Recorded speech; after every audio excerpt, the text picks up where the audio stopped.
अनकही जुबान में आज की शाम समाज के उन शोषित वर्गों के नाम जिनके ऊपर अत्याचार होता है, जिनके अधिकारों को छीना जाता है। कौवे के माध्यम से यह कविता कह रहा हूँ, लेकिन यह उन सभी शोषित वर्गों के हृदय की चित्कार है, उनके मन की पुकार है। कविता का शीर्षक है काँव काँव। तो चलिए सुनते हैं। कौवे की काँव काँव क्रांति का उद्घोष है और उसका जीवन संघर्षों की मिसाल। वह बहुत कुछ सोचता है, बहुत कुछ चाहता है, उन असीम वेदनाओं को मथता, अपमानों को कुरेदता, अंतर्मन में कुढ़ता, अधिकारों के खोज में तीतर बीतर उड़ता है और अपने संपूर्ण साहस को बटोर कर काँव काँव करता है। वह खोजता है अपना कसूर कि क्यों माँ ने उसे नहीं अपनाया, क्यों उसकी पहली आवाज पर अपनों ने ही घोंसले से नीचे गिराया। वह रेंगता, अपनों से ही बचता, झाड़ियों में छिप गया और बचपन को सिसकता उसी पीपल पर छोड़ दिया। किसी ने बताया वो माँ नहीं थी तुम्हारी, कोयल थी जो काग बनी बैठी थी। जन्म लेते ही तुम्हारे अधिकार हड़प कर धकेल दिया तुम्हें घोंसले से, जो उसका कभी था ही नहीं। फिर कौन है माँ और कहाँ चली गई, क्यों उसने नहीं पाला और मरने को छोड़ गई।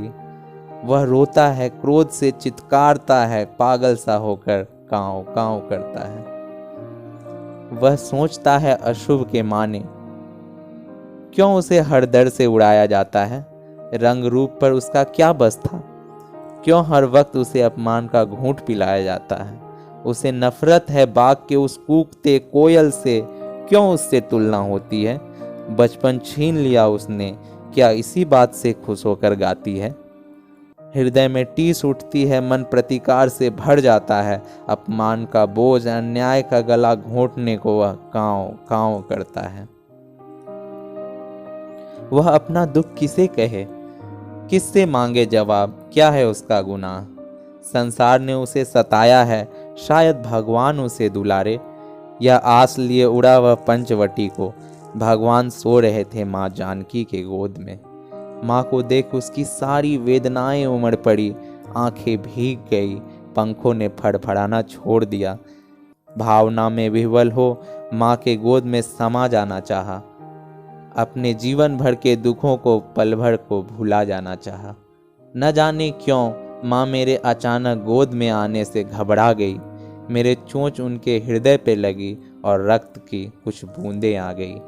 2 बूंदें गिरी प्रभु के मस्तक पर, वो जाग गए। माँ को देखा एक नज़र और बाण साध गए।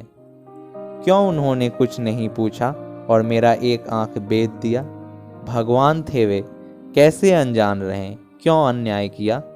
इस अन्याय का जवाब मांगता वह युगों युगों से उड़ता है, विद्रोही होकर चीखता है, कराहता है, काँव काँव करता है।